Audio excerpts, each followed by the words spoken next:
पायल शाम का खाना रसोई में बना रही थी और गुस्से में साथ में बड़बड़ा भी रही थी। पता नहीं इन लोगों को क्या दिक्कत है, एक बात भी समझ में नहीं आती है, हमेशा बस अपनी ही मनमर्जी करनी होती है। अरे फिर हमारा इस घर में रहने का फायदा ही क्या है जब हमारी मर्जी का कुछ चलता ही नहीं है। एक तो इतनी ठंड है, फिर भी इन्हें समझ में नहीं आता। आखिर पायल इतनी ज्यादा गुस्से में क्यों थी, जानने के लिए जरा कहानी में आगे बढ़ते हैं।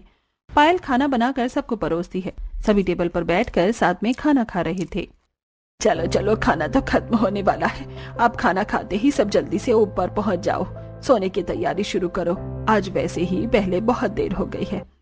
हाँ मम्मी चिंता मत करो, बस अभी खाना खाकर ऊपर बिस्तर लगा देंगे, मैं और भाभी दोनों मिलकर।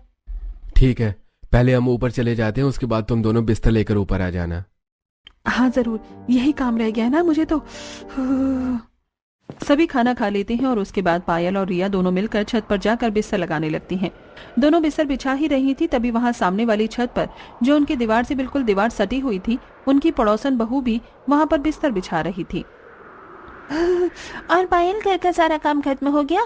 हाँ, सबने खाना पीना खा लिया है, अभी सबका बिस्तर लगा दूंगी, सब लेट जाएंगे, उसके बाद बस बर्तन धोने बचे हैं, जाकर वही धोऊंगी। एक तो इतनी ठंडी ठंडी हवा चल रही है और ठंड में रात को बर्तन धोना बड़ा मुसीबत होता है। इसलिए सर्दी में मैं तो पहले ही काम खत्म कर लेती हूँ, उसके बाद काम करने का मन ही नहीं करता, वो भी ठंडे पानी से। तभी वहाँ पर पायल और नेहा के ससुराल वाले ऊपर आ जाते हैं। अरे शीला आ गई, आज तो तू भी जल्दी छत पर आ गई, लेकिन आज तो बहुत ही ठंडी हवा चल रही है, बड़ी ठंड है, मैं इसीलिए मोटी रजाई लेकर आई हूँ। हाँ सच में बहुत ठंडी हवा चल रही है, हमने भी मोटे कंबल और रजाई निकाल ली है, अब सर्दी बढ़ेगी और मैंने सोचा तेरे और सरला दोनों के साथ मिलकर आज गप्पे लड़ाऊंगी, इसलिए मैं छत पर जल्दी आई। आज मेरे पास तुम्हें बताने के लिए बहुत धमाकेदार खबर है। क्या कहा सच में, बता फिर तो जल्दी।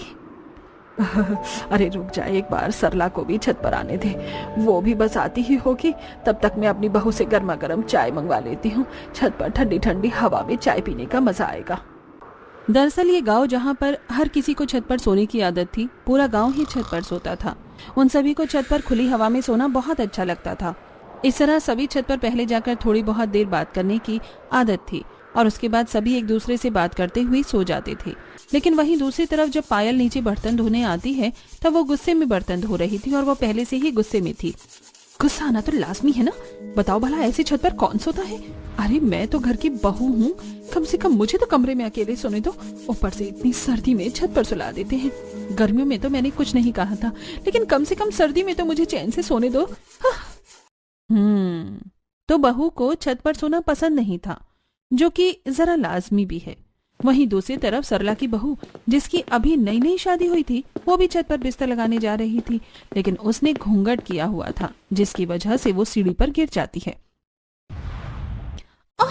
ओए माँ, मर गई मैं तो, फूट गई, बड़ी जोर की लगी है, पैर भी मुड़ गया।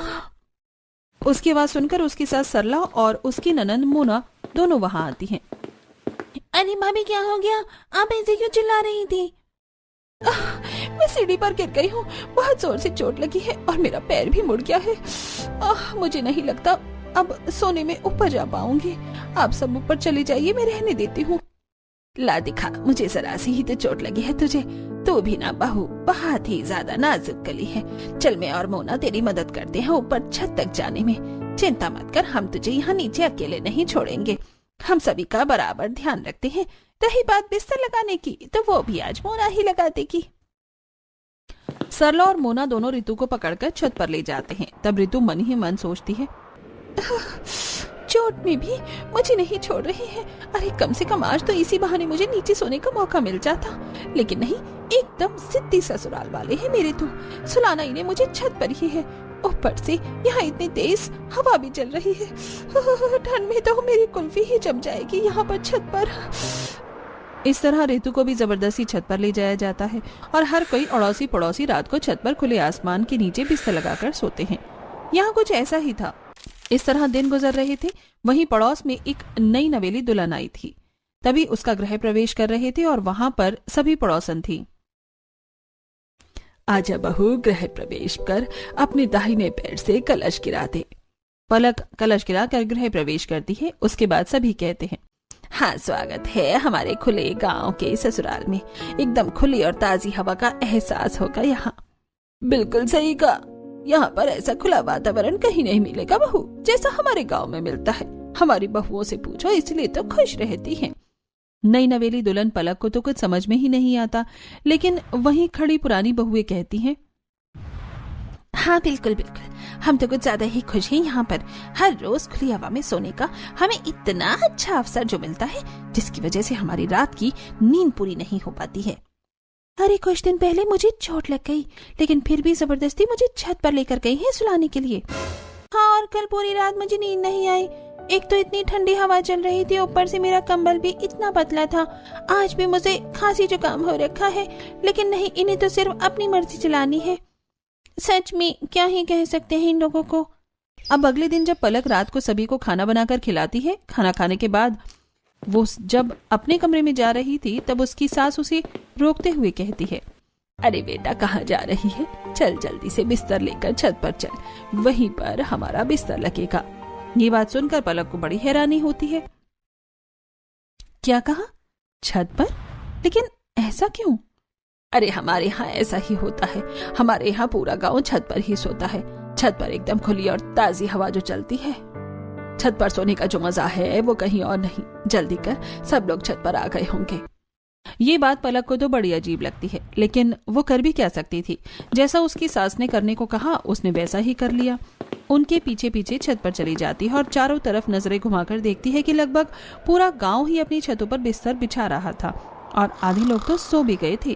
तभी उनकी पड़ोसन सुनीता कहती है, अरे वाह, हमारी नई नवेली दुल्हन भी आ गई छत पर। कैसे नहीं आती? छत पर सोने का मजा ही जो अलग है। वही तो, छत पर खुले में सोना जितना मजा और कहीं हो भी सकता है भला। वहीं दूसरी तरफ सुनीता की बहू मन में सोचती है, ये लोग कुछ भी अपने मन में खुद ही सोच लेते हैं, हमें अच्छा लगेगा। लेकिन इन्हें कौन बताए, हमें जो छत पर सोना बिल्कुल भी पसंद नहीं है, लेकिन जबरदस्ती ऊपर उठाकर ले आते हैं। मैं तो पलक का सोच रही हूँ, बेचारी को शादी के दूसरे ही दिन छत पर जाकर सोना पड़ रहा है। पता नहीं मन में क्या क्या सोच रही होगी। सभी बिस्तर लगाकर सो जाते हैं, लेकिन पलक, जिसके लिए ये सब बिल्कुल नया था, उसे बिल्कुल भी नींद नहीं आती। वो आंखें खोलकर देखती है कि उसके पूरे ससुराल वाले आराम से खर्राटे मारकर सो रहे थे। वो बड़ी परेशान हो जाती है। यार, यहाँ छत पर कितनी तेज हवा चल रही है। मेरे ससुराल वाले नहीं, मुझे तो लगता है पूरे गाँव वाले ही पागल हैं। भला ऐसी सर्दी में इतनी ठंडी हवा में छत पर कौन सोता है? सभी लोग कैसे खर्राटे मारकर सो रहे हैं? मुझे तो बिल्कुल नींद नहीं आ रही। मुझे तो बहुत ठंड लग रही है। इस तरह पूरी रात ठंडी हवा में पलक की कुल्फी जम जाती है। वो पूरी रात एक पल भी चैन से नहीं सो पाती और बस करवट बदलती रह जाती है। अगले दिन सुबह पलक सभी को चाय बनाकर देती है। ठंड में सुबह सुबह चाय का अलग ही मजा है। अच्छा बहू, एक बात बता, रात को तुझे मजा आया ना ऊपर सोने में? हे भगवान, ये कैसा सवाल हुआ? मजा तो आया ही होगा माँ। अब ठंड में यहाँ पर इतनी खुली और ताजी हवा में छत पर सोने का मौका मिलेगा तो हर किसी को अच्छा तो लगेगा ही। हे भगवान, मुझे तो मेरा पति भी बिल्कुल पागल ही लगता है। ठंड में छत पर कौन सोता है? इस तरह सभी गांव वाले हर रोज छत पर ही सोते थे, लेकिन बहुओं को बिल्कुल भी नींद नहीं आती थी। ना तो उन्हें बिल्कुल भी आदत थी छत पर सोने की, और ऊपर से उन्हें बहुत सी परेशानी भी होती थी। एक रात जब सभी आराम से सो रहे थे, तब पायल, अरे यार, छत पर तो इतने मोटे मोटे मच्छर हैं, लगता है एक ही दिन में ये मेरा सारा खून पी जाएंगे। अब क्या करूं? ऊपर से मुझे बहुत ज्यादा ठंड भी लग रही है। पायल को बिल्कुल भी नींद नहीं आ रही थी और वो आंख बंद करके दोबारा सोने की कोशिश करती है, लेकिन तभी उसकी ननंद रिया उसके ऊपर पैर रख देती है, जिसके बाद उसे गुस्सा आता है। लो जी, बस इसी चीज की कमी रह गई थी। मेरे ऊपर इतना भारी 10 किलो का पैर रख दिया है। सब इतना चिपक कर सोते हैं, बिल्कुल नींद नहीं आती है। पायल गुस्से में रिया का पैर उठाकर फेंक देती है और दोबारा सोने की कोशिश करती है, लेकिन इस बार रिया उसके ऊपर हाथ रख देती है। कौन सी मनहूस घड़ी में मैं आकर इस गांव के ससुराल में फंस गई हूँ। सिर्फ इस ससुराल में नहीं, इस गांव के किसी भी ससुराल में आना बेवकूफी है। इस बार पायल उसका हाथ हटाती है और उसके बाद वो उठकर टहलने के लिए छत के दूसरे कोने पर जाती है। तभी सामने उसे लंबे बालों वाली एक परछाई नजर आती है, जिसे देखकर वो डर जाती है और हल्का चिल्लाती ही है कि चुड़ैल। अरे शांत, चुप हो जा पायल, कोई चुड़ैल नहीं है, मैं हूँ सीमा। अच्छा तुमने तो मुझे डरा ही दिया। तुम अब तक सोई नहीं? अरे यार कहाँ, एक तो इतनी ठंडी हवा चल रही है, बड़ी ठंड लग रही है, ऊपर से इतने मोटे मोटे मच्छर काट रहे हैं, पूछो ही मत। सच में यार मेरा भी यही बुरा हाल है। एक तो मेरे ससुराल वाले इतना चिपक कर सोते हैं, मुझे जगह ही नहीं मिलती। ऊपर से इतनी ठंड में छत पर सोना पड़ रहा है जहाँ बिल्कुल भी नींद नहीं आती। सर्दी में तो इंसान को ज्यादा सोना चाहिए और हमें तो ढंग से रात को भी सोने को नहीं मिल रहा। सच में यार कहाँ फंस गए हम। इस तरह दिन गुजर रहे थे और उन्हें जबरदस्ती छत पर सोना पड़ रहा था। कुछ दिन बाद गली के कोने पर सभी पड़ोसनी इकट्ठा होती हैं। सभी साथ मिलकर बाजार में सब्जी लेने जा रही थी। क्या हाल है तुम सबका? क्या ही हाल हो सकता है, बद से बदतर हो रहा है। पूरी पूरी रात नींद नहीं आती, बस करवट बदलते रह जाते हैं। इतनी ठंड में ऊपर से जुकाम भी हो गया है।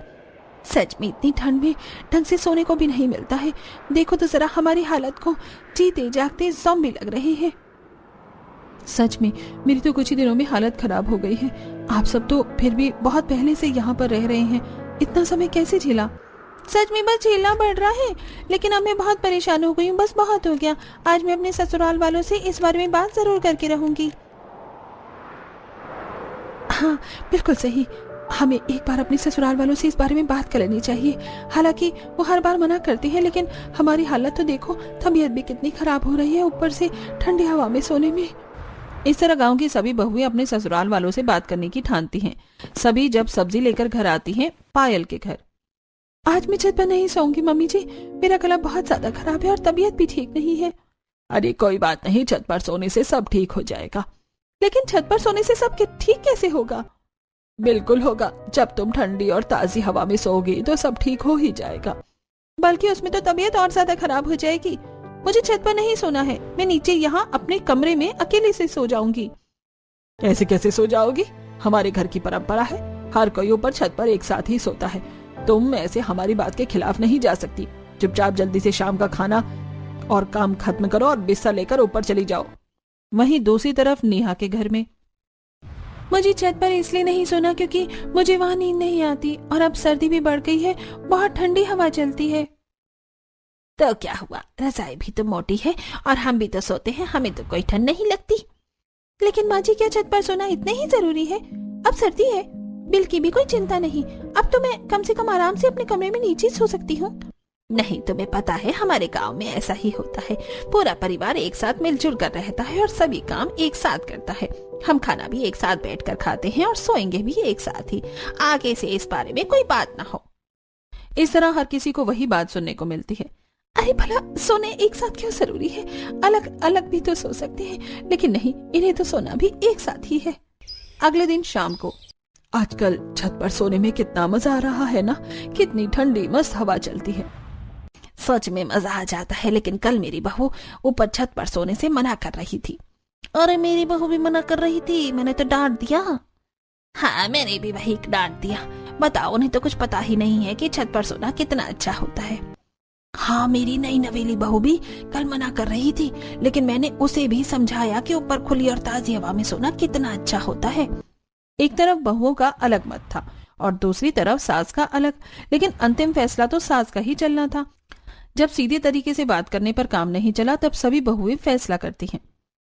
कहते हैं जब घी सीधी उंगली से ना निकले तो उंगली टेढ़ी करनी पड़ती है। तो दीदी चम्मच से घी निकाल लो। अरे पलक, ये कहावत है। बात यह है कि हम आखिर क्या ऐसा कर सकते हैं जिससे हमारे ससुराल वाले छत पर सोना छोड़ दें? क्यों ना हम अपनी ससुराल वालों को डराने की कोशिश करें। हम रात को फोन में नकली चुड़ैल की आवाज लगा देते हैं, तो उन्हें लगेगा कि गांव में कोई भूत का साया है, जिसके बाद सभी छत पर जाकर सोना छोड़ देंगे। आइडिया तो अच्छा लग रहा है। बस उसी रात वो सब अपना प्लान शुरू कर देती हैं। सभी छत पर बिस्तर लगा ही रही थी, तब पायल, ऋतु, नेहा, सीमा और पलक एक दूसरे से इशारे में बात कर रही थी और सभी के सोने पर सही समय का इंतजार कर रही थी। जब सभी सो जाते हैं तो वो अपने अपने फोन में चुड़ैल की नकली आवाज लगा देती हैं और थोड़ी देर बाद, अरे मेरे ससुराल वाले उठ क्यों नहीं रहे हैं? ये तो आराम से घोड़े बेच कर सो रहे हैं। वहीं दूसरी तरफ, मैं तो ठंड में जम जाऊंगी। इतनी देर से ठंड में इंतजार कर रही हूँ कि कोई तो डर कर चिल्लाएगा, लेकिन यहाँ सभी आराम से खर्राटे मारकर सो रहे हैं। धत तेरे की, मेरा ये प्लान तो फेल हो गया। प्लान फेल होने के बाद लगता है हमें रोज छत पर ही सोना पड़ेगा। इस प्लान से तो कोई भी नहीं उठा। डरना तो दूर की बात है, अब सो ही जाती हूँ। वैसे भी इतने दिनों से ठीक से सोई तक नहीं हूँ। पलक रजाई में मुंह ढककर सो जाती है। अगले दिन पांचों मिलती हैं। कल का प्लान तो बिल्कुल फेल हो गया। क्यों ना इस बार हम उन्हें किसी सांप या बिच्छू से डराएं। अरे अगर हम उन्हें इससे डराएंगे तो हमारा भी तो नुकसान होगा। हम खुद डर जाएंगे। भला सांप और बिच्छू कोई खेलने की चीज थोड़ी है। अरे तो असली कौन लेकर आएगा रा? नकली लाएंगे। हम इसे कोई एक ही ये काम करेगा ताकि सभी भी डर जाएं और हमारा भांडा भी ना फूटे, क्योंकि नकली की बात तो जल्दी ही फैल जाएगी। अगले प्लान को अंजाम दिया जाता है। जब सभी सो रहे थे तब सबसे पहले पायल अपने ससुराल वालों के ऊपर सांप डालती है। जैसे ही रमेश को एहसास होता है कि उसके ऊपर कुछ है तो वो उसे हटाने की कोशिश करता है। तब उसके हाथों से छूकर एहसास उसे होता है कि ये कोई अजीब सी चीज है। वो जैसे ही उठकर उसे पकड़ता है तो अंधेरे में उसे एहसास होता है कि उसने सांप पकड़ा है। जिसके बाद वो तेजी से चिल्लाता है, अरे बचाओ बचाओ, सांप आ गया, सांप आ गया। उसकी आवाज सुनकर सभी उठ जाते हैं और तभी रमेश बड़ी जोर से सांप को दूर फेंकता है और वो उनके बगल वाली छत पर सीधा महेश के ऊपर जाकर गिरता है, जो सो रहा था। महेश को भी किसी के होने का एहसास होता है और जैसे ही वो देखता है तो वो भी चिल्लाकर